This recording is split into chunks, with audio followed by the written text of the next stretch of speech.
New York keeps time with steam and sirens. The city inhales at dusk and exhales at 9:17 p.m. That is when the transfer appears like a flicker on a heart monitor. $87,500. Reference SVC-15. Same amount, same minute, same lie wearing a different invoice number. I am Leah.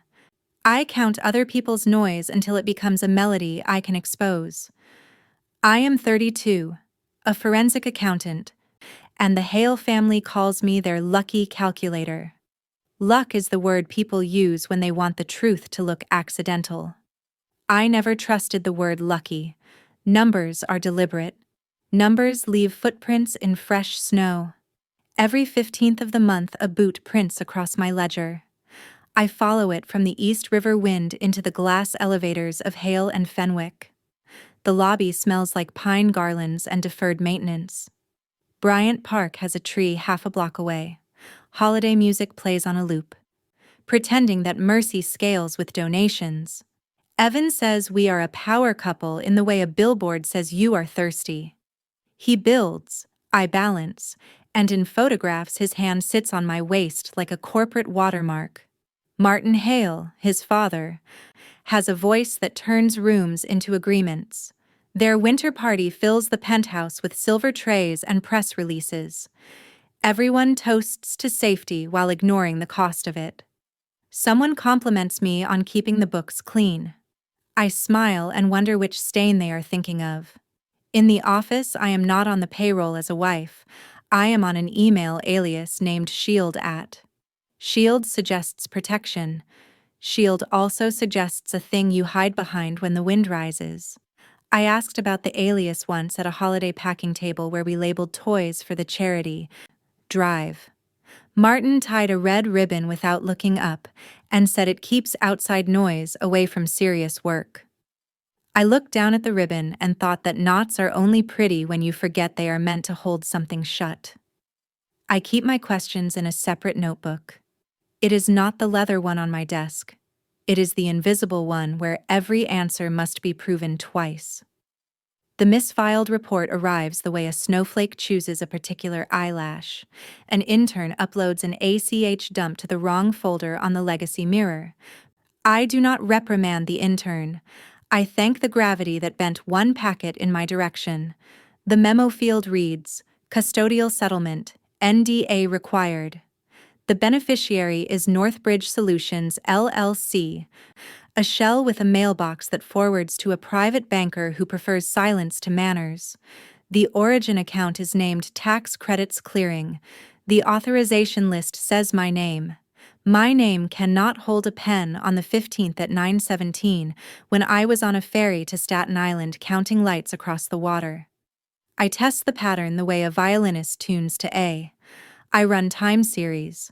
I run Benford. I map each SVC-15 to a closed complaint, a revised article, a meeting where the minutes say nothing happened. I look for fingerprints. I find glove marks. Someone used a scheduler named Mercury. Someone used a service account with privileges higher than mine. Someone left a habit. The habit is time itself. The city ball drops at midnight. Their money drops at 9:17. I visit the 27th floor server closet with a maintenance badge that still scans green. The door breathes recycled winter like a tired animal. Inside the rack, a label reads air purifier in block letters that hope to be ignored. Mercury lives behind that label.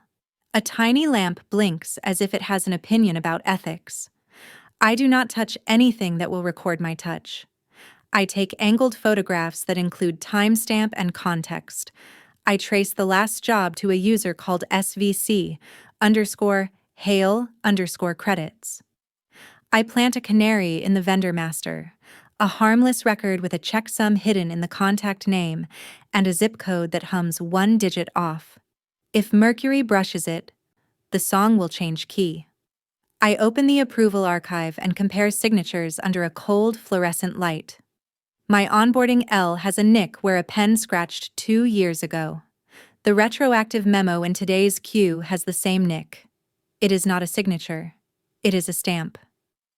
The file is named Leah_auth.png. I feel the faint, ridiculous urge to apologize to the letter L. Numbers are deliberate. Even accidents have authors.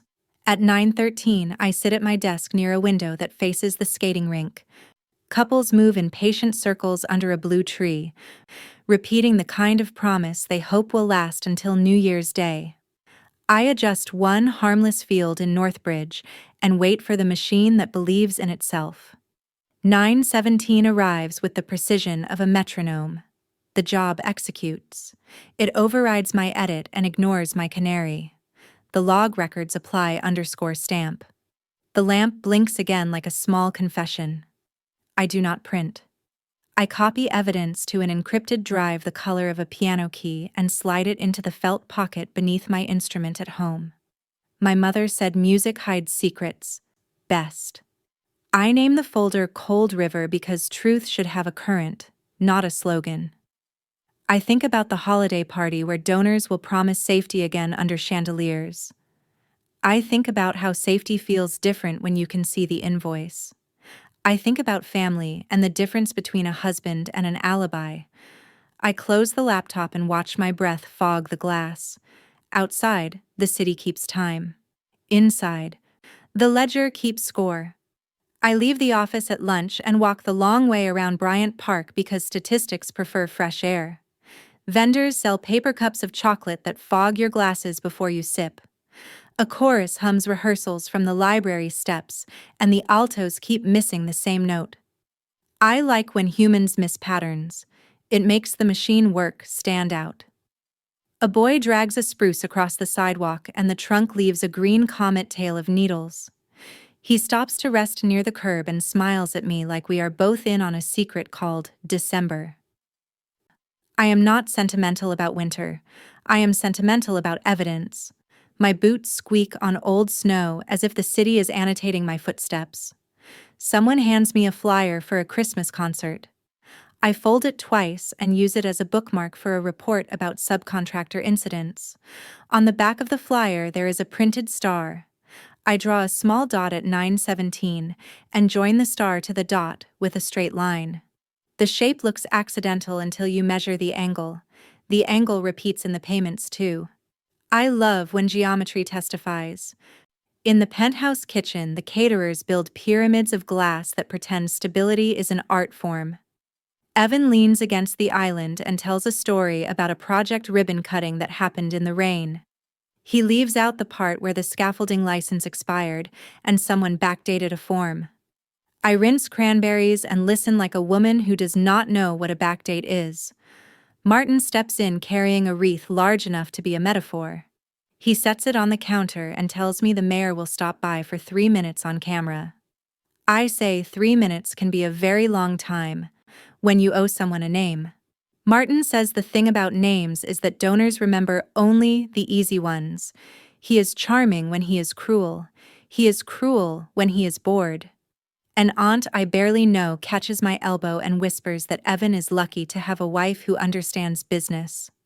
I think the word wife should not have to pass so many performance reviews. Photographers arrive and the room fills with the crop of light. A handler places me between Evan and a glass award that reads, Safety Leadership. The award is heavy. It is heavy in the way a tide is heavy when you are small. After the photos, I step to the hallway where the air tastes like evergreen and floor wax. A junior engineer stands there with a toy for the charity bin still in its shopping bag. He says he is not sure if it is the right age range. I tell him the tag says 8 to 10 and his math checks out. He laughs too hard and I remember what it feels like to be new enough to think getting the tag right will save you. I place the toy in the bin and the ribbon we tied around it looks like obedience. Obedience photographs well in December. The intern who misfiled the report stands by the copier as if it might bite. She says her name is Mia and that she is sorry for the folder mistake. I tell her to keep the habit of apologizing to computers. Computers do not need it, but the habit is useful on people with power. Mia asks if she ruined something important. I say she revealed something important. She blushes the color of the ribbon on the charity toys. I print nothing because paper leaves fingerprints. Instead, I take Mia downstairs to the lobby to breathe the kind of air that is not recycled. We stand near the skating rink long enough to hear the dull scrape of blades on ice. I ask her to describe the exact clicks she used before the upload. She mimics the path with her fingers in the air, and her nails click softly against her palm. The rhythm is almost music. I repeat the path on my laptop and land on the legacy mirror, without leaving a record on the main audit trail. Legacy systems are the city's favorite hiding places after alleys and donor boxes. I open public records at the municipal building because sometimes the truth is not hidden at all. It is sitting in a binder near a radiator, humming like a good liar. A clerk with a velvet scarf shows me the OSHA dockets, and I match dates with the patience of someone threading a needle with cold hands. An entry about a crane incident sits beside a note about a community grant announced 3 days later. The grant amount is almost pretty. Pretty numbers make me nervous. I take notes in pencil because graphite feels honest. In the margins, I write repeat at 9:17 and circle it. The circle looks like a wreath if you tilt your head. I do not tilt my head. Expansion. The 27th floor smells like old coffee and fresh polish because someone expected a tour. No one expects me. A security guard named Eddie nods when I show the maintenance badge and asks if I think the heat will hold through the storm. I say buildings always think they will hold. We both look at the ceiling as if it might answer. In the server closet, the air is the kind of cold that keeps secrets from sweating. The rack labeled air purifier hums a steady lie. I imagine someone choosing the label and smiling at their own cleverness. Cleverness is a trap that eventually catches its owner. Mercury blinks a patient light and I feel the warm focus that happens when a pattern invites me closer. I check the cable that loops toward a small device tucked behind the chassis. The device is the size of a playing card, and its brand sticker has been scraped by a fingernail. Scrapes are a kind of confession. I take a photo with a ruler in frame because proportion is part of truth. Footsteps pass the door and pause. The janitor pushes his cart an inch to make room for another cart that is not there. He hums a carol and the melody does not find the war note on the first try. He does not apologize to the note. I like him immediately. Back at my desk, I stage the canary in the vendor master with a checksum disguised as a joke in the contact initials. If someone laughs during audit, I will know who opened the file. At 9:13, the rink fills with couples testing the physics of trust. They lean at angles that work until they do not. Trust always involves the possibility of ice. At 9:17, the scheduler moves with the indifferent grace of gravity. My edit disappears like breath on glass. The log writes apply_stamp again, and I read it as if it were handwriting from someone who never learned cursive. I close the report, and the city lights step forward in the window like witnesses who finally found their courage. I ride the elevator down and thank Eddie for the heat even though he did not fix it yet. He says, "Stay warm," like a promise. On the sidewalk, the wind trims the edge of my coat and the holiday stalls clang shut one by one. I walk home with the encrypted drive in my pocket like a small instrument that knows only one song. At my apartment, I open the piano bench and slide the drive into the felt sleeve where old scores sleep. The felt has a crease I can find with my eyes closed. I press the crease flat with my thumb and think of my mother counting beats for me when my timing slipped. Back then, a missed beat cost applause. Tonight, a missed beat costs a city. I name the folder Cold River and it feels right in my mouth. Names should feel right in your mouth before you trust them. I lock the apartment and stand at the window long enough to watch a delivery bicycle move through the intersection like a metronome with two small headlights. The red across the street says stop, and the cyclist does not stop, and nothing terrible happens. Sometimes the world grants you a rehearsal. Sometimes it does not. 15 Harkota, 20 Ye. Extended. Before sunrise, the streets are a ledger no one has balanced yet. Frost trims the scaffolds, and construction banners lift and fall like heavy curtains. I show my badge to Eddie at the Hale and Fenwick security desk, and he smiles like a man who knows buildings better than owners do. Eddie taps the sign-in screen and points at a column that tracks temporary passes. The column glows with short visits that never make the calendar. He leans closer and reads a familiar name and a time that matters to me. 8:42 p.m. Ann Merrick, Service Corridor, Level 27. Eddie lowers his voice and says the heating schedule keeps fighting the weather, and the server closet runs too cold for the people and too warm for the machines.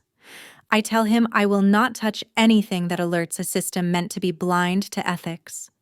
He laughs and says systems are never blind, they are just paid to look elsewhere. The elevator breathes us upward and stops with the polite jolt that says nothing is wrong yet. The corridor hums with quiet work and the kind of carpet that forgives footsteps. On the door, a plastic placard promises air purifier in earnest letters. I open the panel, and Mercury waits with a steady behavioral tick that is almost kindness. A patch cable loops toward a device the size of a playing card hidden behind a rib of metal. I place a ruler against the edge and take 3 photographs from 3 angles, so the truth cannot be cropped. Eddie watches the hallway for me and hums a half-remembered carol that refuses the right key twice. I add a vendor canary to the master file and tie a checksum into a contact initial the way a child hides a joke in a snowman's grin. If Mercury brushes it, I will hear the song change even if the room stays quiet. We close the panel and the placard returns to its lie with professional composure. Eddie signs my temporary access log with a pen that has exactly enough ink for one decision. He says stay warm, and I say stay honest, and we both know those are the same command in different uniforms. In the lobby, an electrician adjusts timers for the holiday lights and marks a box with a grease pencil that will be wiped away by noon. Timers and schedulers are cousins, and both believe they are the only clocks that matter. I write level 27 on a card and slide it into my notebook the way you slide a blade back into a safe place. Cashmere coats populate the cafe like a migration, and the staff move with the practiced choreography of December morning. Anne arrives with a polite smile and a notebook that looks like a prop from a legal drama. We sit at the corner table where the wall carries photographs of other conversations that pretended to be about coffee. I lay out 3 pages that matter and 10 that do not, so the wait looks harmless. Anne calls Northbridge a risk solution partner and says the neighborhood expects order when projects rise from holes in streets. I say order is not silence, and silence is not safety. And invoices are not absolution. She flips to a typed memo and slides it to my side with the grace of someone who passes knives the right way. Tax credits. Clearing process. Retroactive authorization. 24 months. My name sits above a signature that exists as a pixel and not as a hand. I do not touch the paper because paper remembers heat. A volunteer from the charity drive steps in for a pickup and recognizes the logo on my visitor badge and smiles with the kind confidence of someone who thinks all big companies are grown-ups. The volunteer asks if the toy drop will cover the shelter on 10th Avenue again this year. And Anne answers for both of us with a reassuring tone that could sell parachutes without cords. I let the reassurance hang in the air like fog in cold light. Anne lowers her voice and recites soft terms that sound like comfort clauses and function like hooks. Good faith review, community gift, non-disparagement, alignment of messaging. I reply with small nouns that fit in a courtroom and grow teeth when they are fed dates. Visitor log, audit trail, scheduler job, stamp file. Her smile moves a millimeter, which is plenty for a measurement. She says everyone wants Christmas without a receipt, and that Northbridge supplies the receipt. I gather my pages and leave the memo on the table the way you leave a trap in a story and let the story do the rest. At the door, the volunteer thanks us for supporting safety and hands us gingerbread cookies wrapped like evidence. I carry mine to the sidewalk and do not take a bite because sugar can make you forget time. Back upstairs, I invite Mia to the small conference room that faces the rink. She carries a legal pad as if it might decide to run away if she relaxes. I tell her we will pretend the pad is a witness and that our job is to make sure it speaks clearly. We place 2 printouts under the glass desk pad, one from my onboarding file and one from the retroactive memo. I hand Mia a magnifier and ask her to find the flaw in my L. She finds the nick like a person who has been told her whole life to look closely. We overlay the 2 images and the nick lands in the same pixel like a returning bird. Mia grins at the certainty and writes stamped image in a neat hand that makes my heart lift 2 millimeters. I open the internal job history and show her the function name that repeats before each transfer. Apply_stamp, a phrase that wants to be neutral and fails. We document the steps in a checklist with boxes that feel like tiny doors closing behind a decision. Mia asks if this is what justice feels like. I tell her justice is a word that shows up after 1,000 accurate smaller words show up first. She nods and writes smaller words in the margin and underlines it twice. I place 2 labels on a folder and explain chain of custody without turning the room into a seminar. The labels look like small flags that mark the path back to a beginning that refuses to be lost. Through the glass, the skaters hold each other at angles that announce both bravery and math. Snow begins and stops and begins again, which is how persistence wears weather like a uniform. In the records office on Center Street, the municipal clerk wears a velvet scarf the color of legal wine. She recognizes me from last week and says the binders are warmer than the radiator and that I should keep my gloves on if I can turn pages with grace. We sit at a long table where the wood carries the ghosts of every signature it has ever supported. She brings the OSHA docket and the zoning minutes and the list of community grants that learn to arrive on time. I map project numbers to dates, while she tells me where to find the older boxes that the new staff forget to search. She enjoys the elegance of a good cross-reference the way some people enjoy carols. The cardboard lids lift with a soft complaint that sounds like a rehearsal of truth. In one folder, a note in narrow pen explains a delay as weather and understaffing and the wrong size of bolts. The note is dated 2 days before a check labeled community gift reached a neighborhood group that had not applied for one. The clerk tilts her head and says, "The handwriting belongs to a foreman who retired to Florida and sends postcards that smell like sunscreen." I thank her and slide a small card with a printed star across the pond table. She nods like she understands that gratitude should be recorded somewhere other than a nervous system. Back in the lobby of Hale and Fenwick, I arrange 3 envelopes on a bench as if I were a stagehand setting props. One carries a summary for an attorney who believes in preservation more than applause. One carries a packet for a reporter whose notebooks are full of names spelled correctly. One carries a mirror of the documents for me because redundancy is the only kindness computers respect. I do not say their names out loud and I do not use a phone because I prefer a world where paper cannot hear me. When I stand, the bench looks lighter. Retaliation arrives with the cheerfulness of a seasonal newsletter.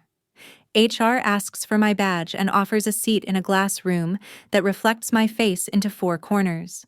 A manager reads phrases that sound polite until you compare them to oxygen. Irregular access, administrative leave, cooperation is appreciated. Return of company property. I sign the receipt for the list of items they expect back and add a line that says certain records are preserved by law. The manager frowns at the law the way people frown at weather forecasts they dislike. I request a witness for the handoff of materials, and the receptionist steps in with the calm of a person who has watched 100 quiet storms. We inventory a laptop charger, 2 notebooks, and a keycard that has known more doors than it deserved. The manager speaks the words policy and ongoing review and repeats them until they lose their consonants. I slide a single page across the table with 3 boxes checked and the word preservation written like a command. He signs with a pen that shakes and tries to convince the ink to be braver than the hand. In the lobby, a photographer takes pictures of a tree that was assembled an hour ago and already looks like tradition. A junior publicist remarks that donors love a candid of joy near the elevator bank. On the building display, a lifestyle blog refreshes to a gossip item with a headline that prefers narrative to nouns. Insider redirects charitable credits, says a source close to the family. The stock photo woman has my haircut and my colors, but not my eyes. I stand close enough to read the caption and far enough to be a rumor among people who live on rumors. A group of interns passes with boxes of glittering ornaments, and Mia lingers half a step to hand me a paper crane she folded from a sticky note. The crane looks like a promise trying out its wings. I tuck it in my pocket, and the promise feels sturdier than policy. At the bank branch on 5th Avenue, the floor smells like soap and new pens. I ask for a private desk and present identification and a binder of necessary nouns. A compliance officer joins me with the careful walk of someone who understands gravity and lawsuits. We review the enhanced due diligence hold I placed on tax credits clearing and discuss the botanical meaning of the word clearing and how it does not apply here. He examines the pattern of monthly transfers and the attempt to add a new receiving account with my initials and my home address. He writes that detail down and circles it like a teacher who wants the next line to be better behaved. Another officer brings a printout of the scheduler metadata that the bank can see from its side and points at the timestamp where a manual review replaced automation and broke the ritual. We examine a form titled Beneficial Owner and agree that someone has tried to teach the form a false name. The desk lamp flickers and recovers like an anxious clerk who will not abandon her post. I thank them for preferring human eyes to machine certainty, and they thank me for arriving with nouns instead of outrage. On my way out, I pass children pressing their noses to the glass of a holiday window display where puppets simulate generosity. The puppets are better behaved than some boards I have met. On the sidewalk, a brass quartet practices a carol and misses a note that makes 3 strangers smile for the same reason. I carry that note with me because imperfection is a permission slip for courage. The newsroom smells like ink, even though the printing lives somewhere else now. Nia meets me at a worn table draped in maps of the city that have been folded and unfolded enough times to learn humility. She reads my summaries and arranges her questions into a structure that will withstand weather from a wealthy sky. We do not say off the record because the air is made of records already. She shows me a draft headline and then discards it because headlines become truer after the last fact agrees to be counted. She opens a binder of prior settlements and pins small flags to dates that match the ritual of 9/17. A researcher wheels by with a stack of municipal minutes and says that routine is just a story that survived the first telling. We nod because survival is the right verb for some stories. From there, I walk to a small office where Attorney Delgado keeps a plant alive beside a stack of folders that would prefer to be trees again. She reads the checklist that Mia wrote and smiles the precise smile of a person who loves boxes that have been checked correctly. We prepare preservation language that fits inside a single breath if the breath is shaped like a gavel. Delgado asks me to practice the 3 facts the way a pianist practices a run before stepping on stage. I say them once for the plant, and once for a copy machine that has heard confessions, and once for the window that reflects a woman who will not step back. Delgado prints the letters and I sign my name with a pen that makes a trustworthy line and a reasonable sound. On the sidewalk, holiday lights negotiate with the early dark and win for a few hours. I stop at Bryant Park and watch skaters fall and stand and fall and stand, because that is the choreography of honesty. Eddie waves from the edge of the rink on his dinner break and tells me the building heat is holding and that the temporary badges have been quiet since noon. Mia appears with a thermos and insists on sharing cocoa that smells like a childhood I almost remember. The clerk from Center Street passes with a shopping bag and calls out that the older boxes did in fact contain newer truths. I lift the cup and toast the idea that some winters grow warm from the inside out. Across the street, the carriage house windows glow with rehearsed serenity, and chairs set in rows like patient jurors.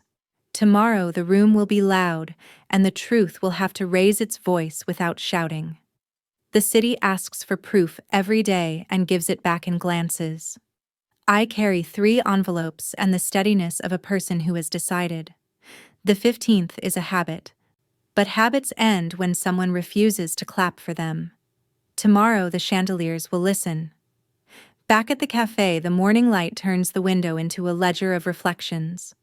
Anne gestures to the chair and I take it as if it were a witness stand. She sets down a saucer with the care of someone who prefers small breaks to large truths. Her notebook opens to a page where bullet points line up like a polite army. She uses words like framework and remediation and says them as if they were soft blankets. I answer with words that carry edges and dates and the temperature of the server corridor. She says reputations are made of attention and attention is seasonal. I say injuries are made of gravity and gravity is permanent. A barista slides a tray between us and pauses at the diagram I have drawn on the napkin. The diagram is a rectangle labeled Mercury and 2 arrows that do not apologize for their direction. Anne asks if I plan to make a spectacle on a night designed for grace. I say, grace is generous only when it can look facts in the eye. She folds a page and the fold lands on the line that says, alignment of messaging. I draw a small star beside a date that already matters and add a number that is not a guess. A volunteer passes the door with a stack of programs and nods at our table, as if the room remembers what it is for. I place 3 receipts side by side, and the paper smells like ink and resolve. Anne says discretion can still protect what deserves to remain intact. I say the city can withstand a headline and a reckoning and still light a tree on time. She studies the curve of the cup and finds no answers there. I stand and thank her for the coffee I did not drink. In the HR glass room, the chair legs make a sound like pencils, beginning an exam. A manager reads from a script whose margins are crowded with someone else's notes. He says he appreciates my cooperation, and I appreciate that the room has more corners than people. I ask for a witness, and the receptionist arrives with a clipboard and a patience that has learned to dress warmly. We inventory a laptop charger, a keycard, and a pen with a crack near the clip. I slide across a single sheet that states a duty to preserve records named in plain language. The manager taps a pen against the edge of the table and the sound is almost music. We initial the page where initials belong, not on approvals we never gave. A snowflake lands on the outside of the glass and stays long enough to count to 3. Mia walks by the room and pretends not to look, and then looks anyway, because looking is how facts grow bold. The bank desk lamp glows like a small courtroom that respects nouns. The compliance officer lays out a form titled Beneficial Owner and taps the boxes as if they were doors one must knock on. We review the attempt to add a receiving account that borrows my initials without asking my face. He underlines the address and says the software flagged the duplication with the certainty of weather. I show him the cadence of SVC-15, and he shows me the window where a manual review interrupts the ritual. Another officer arrives with a folder of wire details and a calm that reassures floors. We agree to hold and document and escalate with words that remember their jobs. On my way out, I pass a display of toy drives and think how often charity is asked to heal preventable math. The Center Street Records room smells like cardboard and civic intention. The clerk welcomes me with a scarf that could win arguments by tone alone. She rolls out a cart with 2 boxes whose lids resist like shy witnesses. We lift the first lid, and inside live minutes that never learned to lie convincingly. She points out a margin note where a supervisor explained a delay using weather, and an absence, and an optimism that did not fit the day.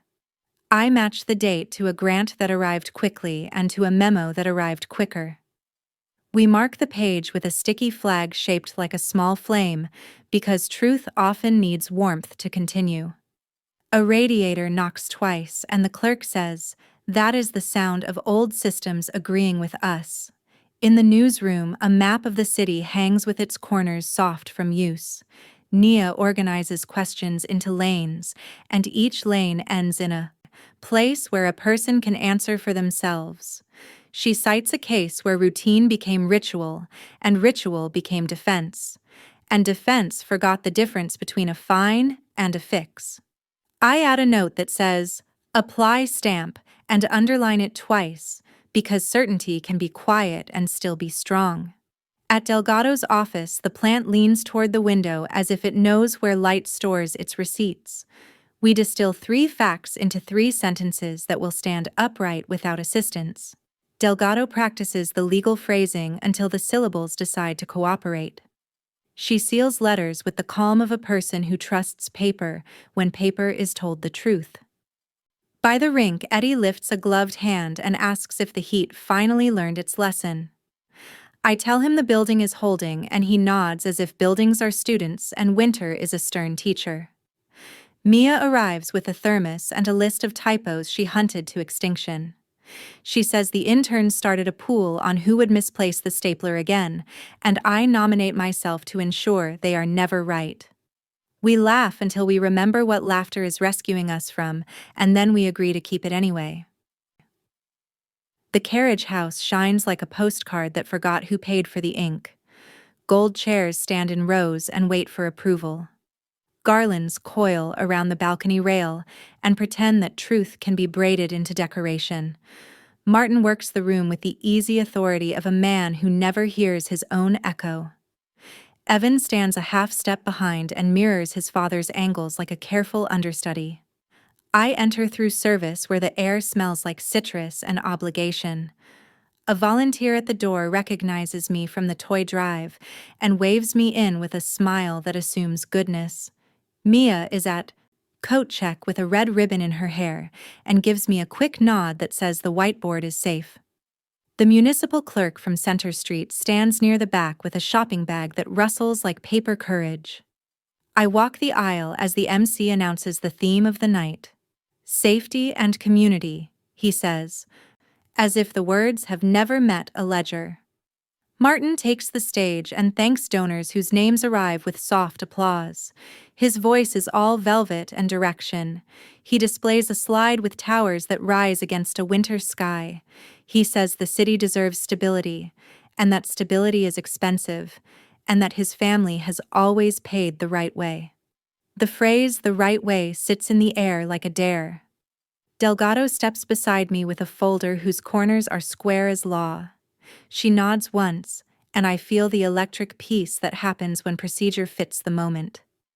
I climb the riser and stand off to the side, while Martin tells a story about a project that overcame headwinds and delays and the villainy of rumor.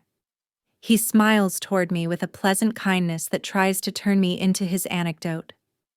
I take the microphone with both hands. I do not pull it away. I borrow it and return it after it finishes its job.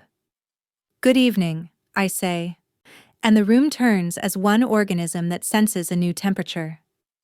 I am Leah, and I keep time for money that prefers not to be watched. I am the woman whose name appears on approvals that did not ask for my hand. A murmur moves across the chairs and fails to settle anywhere. I explain in plain steps that do not need adjectives. Every 15th of the month at 9:17 p.m., a payment labeled SVC-15 moves out of an account named Tax Credits Clearing. The payment does not buy bolts or safety gear. It buys quiet. It runs from a scheduler named Mercury, using a service account, with privileges higher than mine. Before each transfer, it stamps an image of my signature called Leah_auth.png. The stamp is a picture of a nick in my letter L that belongs to an old pen and not to the present moment. A donor in the second row lowers his phone to look at me with his entire face. A woman in the third row folds her hands over her program and keeps still, the way a person keeps still for a blood draw. Behind me, the pledge screen waits for instructions. Delgado opens her folder and reads words that have been sharpened by practice. Litigation hold and notice, she says. To Hale and Fenwick, and to Northbridge Solutions, LLC, and to any agent who acted as conduit or custodian. Preserve all records including Mercury job histories, service credentials, device access logs, and any file or derivative named Leah _auth.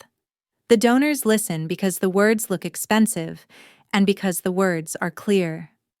Evan steps forward as if to place a steadying hand on the evening itself. He looks at me as if we are a photograph he wishes he could retouch. He does not speak because there is nothing useful to say until numbers have had their turn. Anne Merrick stands near a side door with a neutral expression that wants to be weather. She turns slightly and finds the path to the hallway measured and free of obstacles. A process server who has been discussing appetizers with a waiter finds her path measured too. Paper meets palm and does not apologize. Anne studies the first page the way a person studies a cliff. She folds the document once and tucks it into her bag like a future she intends to postpone. The room adjusts to the new gravity. Nia stands along the back wall with a reporter's notebook and a posture that refuses drama unless it brings receipts. She makes eye contact and lifts her pen as if to salute the sentence to come. I tell the room there are only 3 facts they need right now. 1. The payments exist and they are punctual. 2. The automation that moves them sits behind a label that says air purifier on level 27. 3. The approvals are not mine, they are a scanned stamp applied like a ritual. And a ritual is not a rite. I take a breath that could carry paper across a desk. My voice does not try to be large, it tries to be exact. I point toward the side screens where slides wait with simple shapes and dates that match municipal minutes. The first timeline shows a crane incident and a grant that arrived too quickly to be real compassion. The second timeline shows a set of OSHA closures and a set of revisions to articles that had been drafted in good faith and edited in exhaustion. The third timeline shows the monthly cadence itself. It is a metronome, one city never asked to hear. The MC starts to raise a hand and then lowers it because the room is learning the difference between event and evidence. Martin returns to the microphone and wraps his voice in velvet again. He says, families are complicated and accounting is complicated and that the season asks us to extend the benefit of the doubt. I say doubt is a fine tool for science and a poor warehouse for cash. A line of donors tilts imperceptibly toward the exit and then steadies, because movement would be an admission that the floor is not level. Nia checks her watch, and then the small red light on a camera. Her story publishes and the room glows with a quiet constellation of screens. The headline is simple and heavy. Silence on the 15th. A board member swallows hard and that small sound travels farther than he intends. A young staffer studies the slides and whispers the function name to herself. Apply stamp. The municipal clerk clears her throat once, and the single polite sound makes the stage feel like a courthouse. She lifts her shopping bag and from it she produces a binder with a city stamp and a smile that belongs to an institution and not just a person. She says the boxes in the basement like to hoard truth, but truth enjoys company when someone invites it upstairs. I thank her without turning the event into a parade. Evan steps toward me with open hands that want to be bridges. He keeps them open because he has learned at least one boundary. Martin claims that the firm has given more to safety than any company in the borough, and that results matter more than rumors. I say results are wonderful, and ledgers are the way we discover if results were earned or rented. The pledge screen behind us wakes and lists the evening goal and the sliding bar that used to feel like a game. The room holds still and waits for a new rule. I face the donors and talk about simple arithmetic. If your plan tonight was to give, you can still give, I say, but give where the need cannot be balanced out by a press release. I ask them to redirect their gifts to a workers' relief fund that pays rent and medicine without a ribbon cutting. I promise to match the first amount I can reasonably match and to publish the receipt, because receipts are honest when they are allowed to be seen. The MC hesitates, then nods because the room has already decided to be better than its invitation. The pledge board flips and the new name appears in plain type without a logo. People look surprised at how good plain type can feel. A woman in the front row raises a hand and says her nephew fell from a scaffold once and lived, and that he likes cinnamon rolls and second chances. She pledges an amount that makes two people behind her gasp and then smile in the same movement. A contractor in a winter suit clears his throat and pledges the cost of one change order he regrets authorizing. A man with a soft scarf and a hard jaw pledges the amount he planned for a naming right and adds a note asking for no plaque. The board climbs with emotion that feels like weather breaking open to blue. I set my wedding ring on the edge of the podium and it makes a small sound that does not apologize for being clear. I tell Evan that knowing and ignoring is not the same as being surprised. He nods once and does not pretend a nod is an eraser. Mia approaches the stage with the careful steps of someone carrying something fragile that will hold after all. She hands me the magnifier from the conference room, and the gesture lands like a benediction for small tools. Eddie stands at the back by the ice service doors and raises two fingers in a signal that means the hallway is calm. He looks proud of the heat holding and prouder that a different kind of warmth has begun.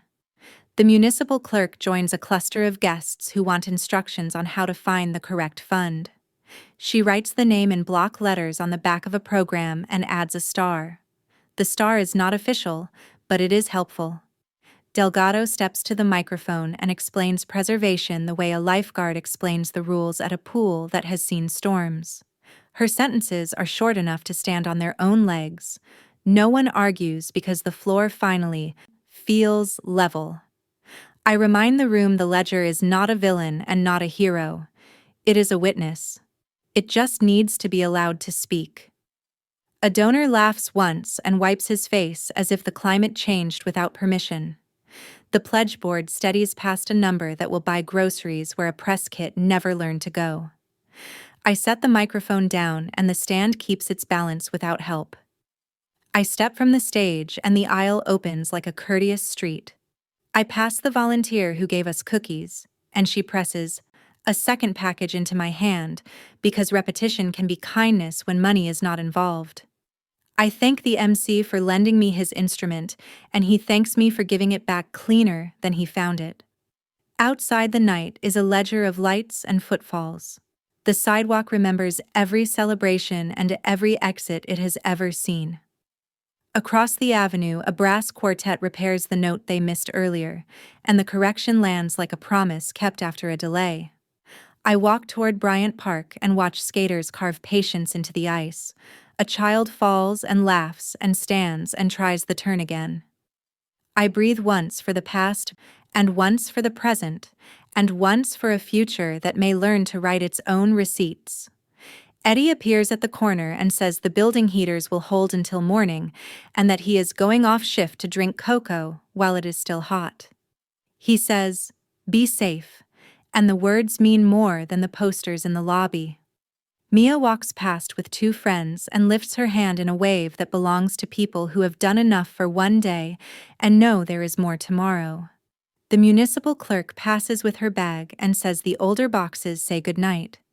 She says that sometimes paper sleeps and wakes wiser. I nod and tell her wisdom loves to be asked simple questions. First, a snow flurry begins, then pauses, then decides to commit. I stand under it and let the cold tap my face like punctuation that wants the paragraph to finish well. A bank notification appears on a public screen near the entrance because the event feed loops through local alerts.